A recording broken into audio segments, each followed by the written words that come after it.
Здравейте на всички и добре дошли на този наш специален ден, празник на розата. Hallo, goedemiddag iedereen. Welkom op deze speciale dag, de feest van het roos. Ние сме Веска и Светлана от Български клуб ЛАК. Нашата дейност е да информираме българското общество и да сме като мост между българите и нидерландското общество, да ви държим в течение какво се случва тук в квартал ЛАК, в Хага и важните неща в цяла Нидерландия. А също и се опитваме да бъдем място за българите тук в Хага.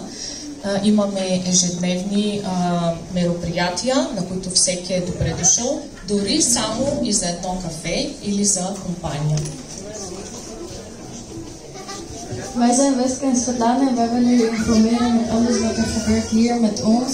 En wij proberen een brug te zijn tussen de Nederlandse en de Bulgaarse maatschappij.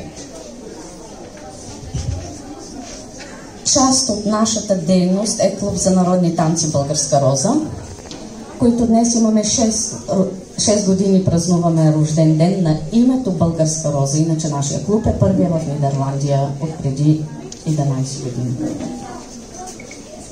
Vandaag vieren we de verjaardag van het naam Bulgaarse Roos, de 6e verjaardag.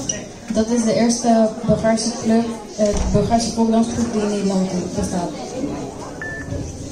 Първо искам да благодаря на Хементе Денах, на всички вас, на клуб за народни танци Българска роза и всички клубове, които дойдоха от Амстердам, от Хага, чакаме също и така и от Белгия, от Гент. И преди да ви разкажем малко за розата, искаме да дадеме думата на нашата директорка на ЛАК. We willen iedereen bedanken en we gaan nu het woord geven aan de directrice van LAK.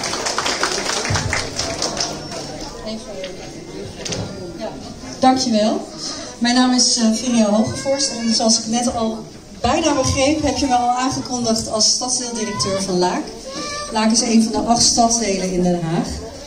En het is me de eer om hier vandaag uitgenodigd te zijn. Dankjewel daarvoor.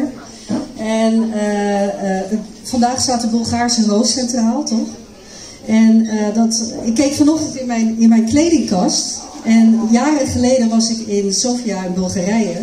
En daar trok ik de kledingkasten open en daar zag ik allemaal zeepjes van Bulgaarse roos. En toen dacht ik, dat ruikt lekker. Ik neem ze mee. En die liggen nog steeds in mijn kast. Dus mijn kleren ruiken een klein beetje naar Bulgaarse roos.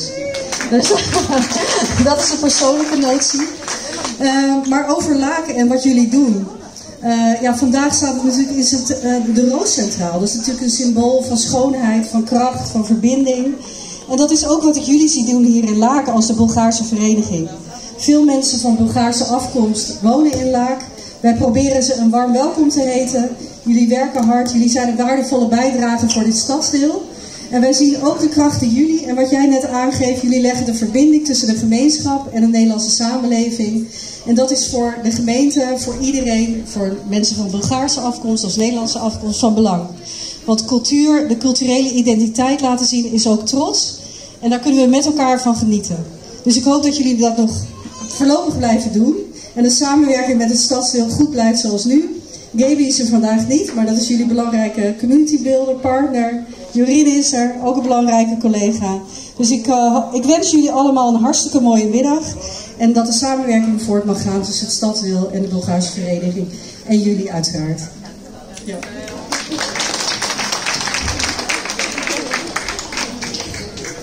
Предполагам, че това няма нужда от превод. Трябва ли да кажем няколко думи? Добре. Всички разбраха. Благодарим на директорката. И микрофона е за Светлята.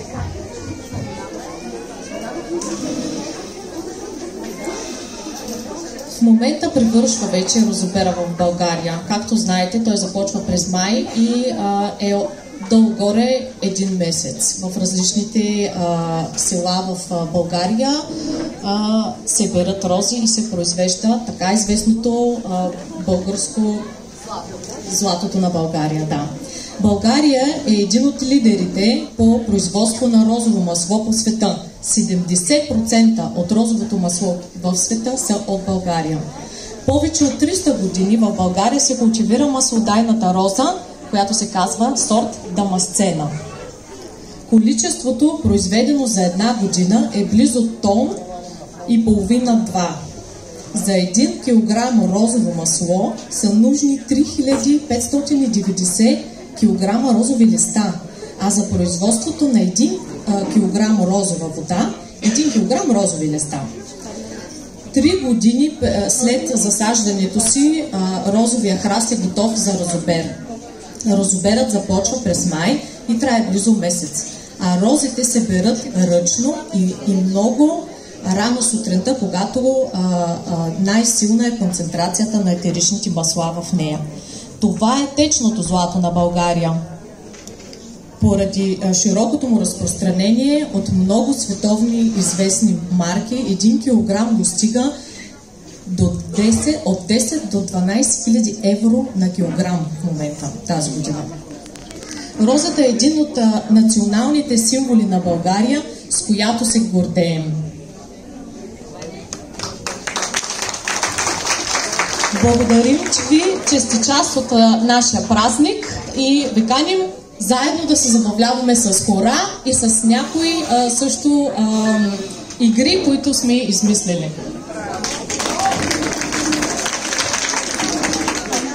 Ще ви съобщаваме периодично какво се случва и какво след кое ще се случва, каква ни е програмата. Честит празник, да се забавляваме!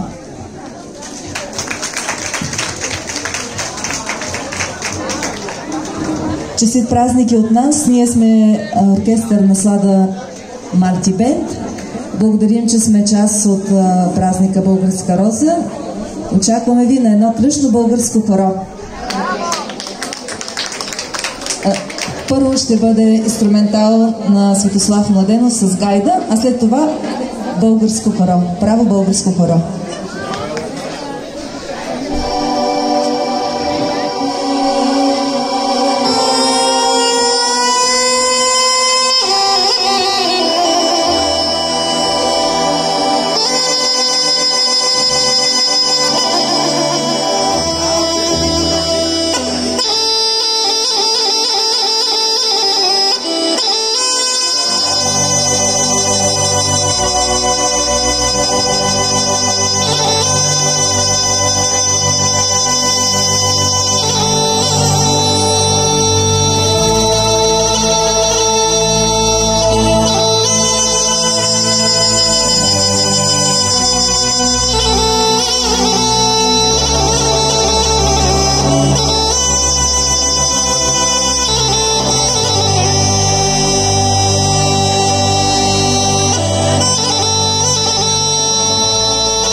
Mariste storia, chiama cespa da meta.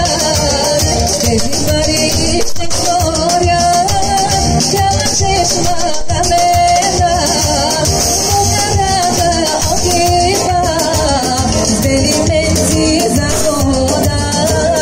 Mukarada okiva, zdeli menzi zakoda.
успешно!